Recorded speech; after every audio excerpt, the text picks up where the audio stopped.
তো এই পিসি বিল্ডারে আপনি যখন আসবেন, দেখেন এখানে CPU, motherboard, RAM, SSD, HDD, casing, keyboard, mouse, monitor, CPU, cooler, graphics card, power supply, casing fan, UPS, optical device. তার মানে আপনার একটা পিসিতে কি কি লাগে আপনি কিন্তু এখান থেকে দেখতে পাচ্ছেন যে আসলে একটা কম্পিউটারের জন্য কি কি প্রয়োজন হয়। আসসালামু আলাইকুম, আমি আতিকুর রহমান জিন্টু চলে আসলাম ARJ বাংলা টিপসে নতুন আরো একটি টিপস নিয়ে। তো আজকে আমরা কথা বলবো ল্যাপটপ এবং ডেস্কটপ নিয়ে। আসলে ল্যাপটপ এবং ডেস্কটপের মধ্যে কোনটা আপনি চয়েস করবেন বা কোনটা আপনি কিনবেন। তো এই প্রশ্নের জবাবে আমি সর্বপ্রথম বলি যে আপনি যে ভাইয়ের কাছে এই সাজেশন চাচ্ছেন তার কাছে যদি জিজ্ঞেস করেন যে ভাই আপনি কোনটা ব্যবহার করছেন, তো আমি বলবো যে আমি ডেস্কটপ ব্যবহার করছি। এবং ডেস্কটপ এবং ল্যাপটপের ভিতরে পার্থক্যটা কি আসলে? পার্থক্যটা বিষয় হচ্ছে গিয়ে ডেস্কটপ অনেক একটা বড় বিগ সাইজের, ল্যাপটপ কিন্তু মিনিয়েচার, ছোট সাইজের। আপনি ল্যাপটপ যেখানে সেখানে বহন করতে পারবেন, ডেস্কটপ কিন্তু বহন করতে পারবেন না। আপনি ল্যাপটপে যে কোনো জায়গায় কাজ করতে পারবেন মুভিং করে, কিন্তু ডেস্কটপে কিন্তু আপনাকে নির্দিষ্ট জায়গায় চলে এসে আপনাকে কাজটি করতে হবে। সাজেশন দেওয়ার ক্ষেত্রে আপনাকে জানাতে হবে যে আপনি আসলে কি কাজ করবেন, সেই ক্ষেত্রে কিন্তু জানানো যাবে আপনি আসলে ল্যাপটপ কিনবেন না ডেস্কটপ কিনবেন।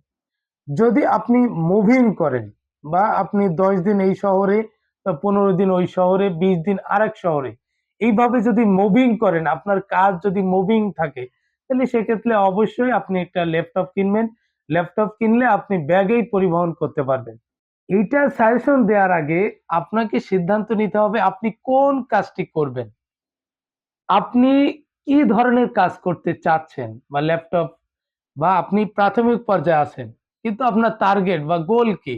আপনি মানে কম্পিউটারের কি কাজগুলো শিখতে চাচ্ছেন? অফিস রিলেটেড কাজ শিখতে চান, বিশেষ করে MS Word, Excel, PowerPoint, এই ধরনের কাজ যদি শিখতে চান, আপনি যদি শিখতে চান গ্রাফিক্স ডিজাইন, বিশেষ করে ফটোশপ, ইলিস্ট্রেটর, ভিডিও এডিটিং এর কাজ শিখতে চান। ভিডিও এডিটিং অনেক পার্থক্য আছে, মানে প্রিমিয়ার প্রো আছে, আফটার ইফেক্ট আছে।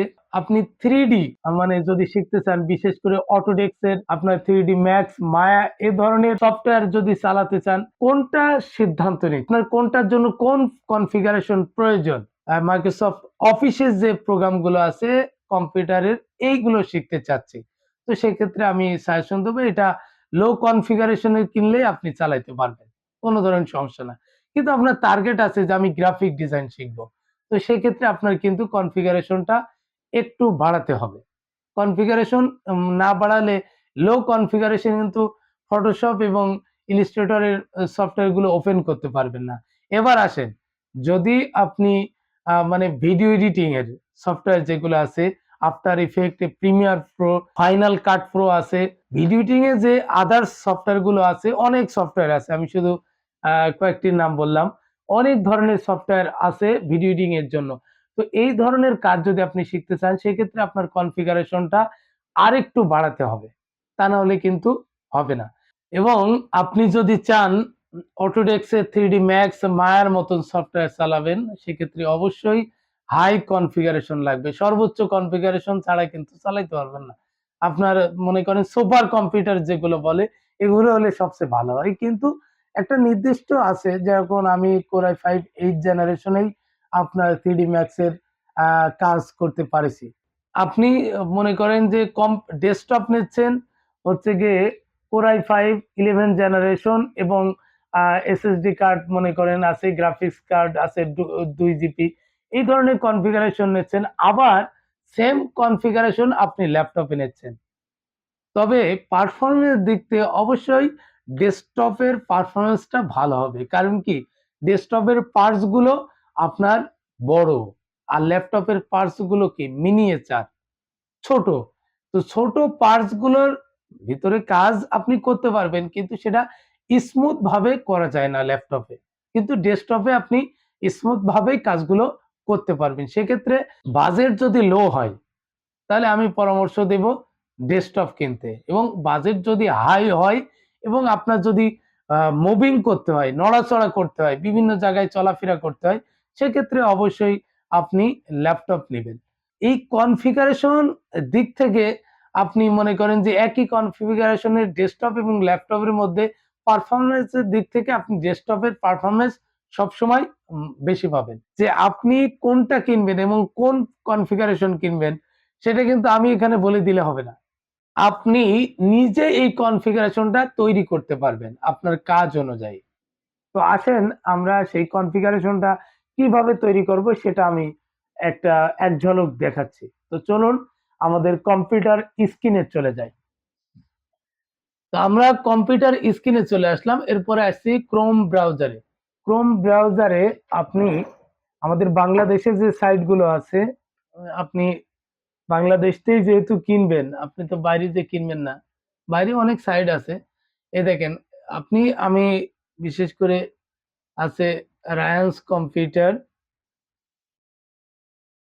এই দেখেন রায়ান্স কম্পিউটার, এই এদের ওয়েবসাইটে যাবেন। এরপরে আপনার আছে হচ্ছে কি স্টারটেক, এই দেখেন স্টারটেক্স। আমরা দুইটা সাইডে চলে আসলাম, আপনার রায়ান্স কম্পিউটার এবং স্টারটেক্স। তো এই দুইটা সাইডে আসার পর দেখেন এখানে কিন্তু ল্যাপটপ আছে। এখান থেকে আপনি ল্যাপটপ কোন কোম্পানি নিতে চাচ্ছেন এখানে কিন্তু আপনি দেখতে পারবেন। এসার, অ্যাপেল, অ্যাসোস, এসওয়াই, ডেল, কতগুলো ল্যাপটপের কোম্পানি আছে কিন্তু আপনি এখানে দেখতে পারবেন। তো এই দেখেন আমরা অ্যাপলের যে ল্যাপটপ গুলো আছে এখান থেকে দেখতে পাচ্ছি যে আসলে এর কনফিগারেশন গুলো কি এবং কত টাকা বাজেট আপনি এখান থেকে দেখে নিতে পারছেন। আপনি যে এই জায়গা থেকে নিবেন তা আমি সাজেস্ট করছি না। আপনি এই জায়গা থেকেও নিতে পারেন। আবার এই জায়গা থেকে আপনি আইডিয়া নিয়ে যেকোনো দোকান থেকেও আপনি আপনার আ ল্যাপটপ নিতে পারেন। এখানে আসেন, এই যে আমরা স্টারটেকে আসলাম, এখানে দেখেন ডেস্কটপ আছে, ল্যাপটপ আছে। তো এখানে আপনি এই দেখেন আমরা এখানে ডেস্কটপ গুলো দেখি, দেখেন ডেস্কটপ গুলো কিন্তু এই যে বিল্ড করা আছে, এটা তার ক্যাসিং কিরকম হবে সব কিন্তু এখানে দেওয়া আছে। যে আপনি এখান থেকে কোন মানে কনফিগারেশন দেখেন, একটা আমি যাই, যাওয়ার পর এখান থেকে কিন্তু আপনি কনফিগারেশন গুলো দেখতে পাচ্ছেন এবং একটা ভালো আইডিয়া নিতে পারছেন যে এখান থেকে, বা এখান থেকেও আপনি চাইলে নিতে পারেন, বা এনারা অনলাইনেও বিক্রি করে, এরা অথেন্টিক, এরা আপনার খুব বেশি ঝামেলা নাই এখান থেকে নিলে।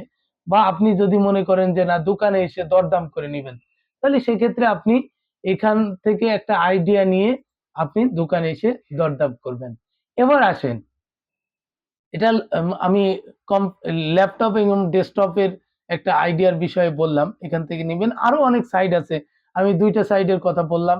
আমি এই দুইটা সাইট থেকে আমি সাজেশন নিই এবং সাজেশন দিই যে কেউ আমার কাছে কোনো তথ্য চাইলে কম্পিউটার ল্যাপটপ কেনার ক্ষেত্রে। তো এখান থেকে আপনি সাজেশন নিতে পারেন। এবার আসেন, এখানে একটা অপশন আছে পিসি বিল্ডার। তো এই পিসি বিল্ডারে আপনি যখন আসবেন দেখেন এখানে CPU, motherboard, RAM, SSD, HDD, casing, keyboard, mouse, monitor, CPU, cooler, graphics card, power supply, casing fan, UPS, optical device. তার মানে আপনার একটা পিসিতে কি কি লাগে আপনি কিন্তু এখান থেকে দেখতে পাচ্ছেন যে আসলে একটা কম্পিউটারের জন্য কি কি প্রয়োজন হয়। এবার আসেন, আপনি যদি সিপিইউ মানে প্রসেসর যেটা, এটা যদি আপনি সিলেক্টে যান, তাহলে এখান থেকে প্রসেসর দেখেন কত ধরনের প্রসেসর আছে। আপনি এখানে কিন্তু প্রসেসর সবগুলো প্রসেসর দেখতে পারবেন। আবার দেখেন আসেন, এখান থেকে আপনি মাদারবোর্ডে যান, কত ধরনের মাদারবোর্ড আছে আপনি এখান থেকে চয়েস করে মাদারবোর্ড নিতে পারবেন। তো এক্ষেত্রে আমি বলবো, তো এই ধরনের যারা পিসি বিল্ড আপ করে সেক্ষেত্রে অবশ্যই তার কম্পিউটার সম্পর্কে জ্ঞান থাকা লাগবে। আপনি আপনার নিজের মতো করে কাজটা করলে কিন্তু ভুল হয়ে যাবে। এ দেখেন এটা আমি রায়ান্সে দেখালাম। আপনার এই স্টারটেকেও কিন্তু এই পিসি বিল্ড আপ এর অপশন গুলো আছে। এখান থেকেও আপনি চাইলে বিল্ড করতে পারেন। তবে অবশ্যই যারা পিসি বিল্ড করে তাদের থেকে সাজেশন নিতে পারেন। আমি ২ টা সাইটের কথা বললাম, সেই সাইট থেকেও আপনি সাজেশন নিয়ে নিতে পারেন, বা আপনার যদি কোনো বড় ভাই থাকে তাদের ক্ষেত্রেও সাজেশন নিতে পারেন, বা আমার কমেন্ট বক্সে এসেও আপনি কমেন্ট করে জানতে পারেন বা ইনবক্সে যোগাযোগ করতে পারেন। আশা করি এই ভিডিও থেকে আপনি উপকৃত হবেন। যদি ভিডিওটি ভালো লাগে তাহলে অবশ্যই আপনি লাইক করবেন, শেয়ার করে বন্ধুদের জানিয়ে দেবেন, তারাও এর থেকে যেন উপকৃত হতে পারে। এবং কমেন্ট বক্সে আপনি আপনার সমস্যা এবং আমাদের এই ভিডিওটি ভালো লেগেছে কিনা সেটা অবশ্যই জানাবেন। সাবস্ক্রাইব করে না থাকেন তাহলে সাবস্ক্রাইব করে রাখবেন। এ ধরনের ভিডিও আসা মাত্রই আপনি শিক্ষামূলক ভিডিও পেয়ে যাবেন। আজ এ পর্যন্তই। দেখা হচ্ছে আগামীতে নতুন কোনো টেক রিলেটেড, নতুন কোনো টিপস রিলেটেড ভিডিও নিয়ে। সে পর্যন্ত সুস্থ থাকবেন, ভালো থাকবেন। ARJ বাংলা টিপস এর সাথেই থাকবেন। ধন্যবাদ।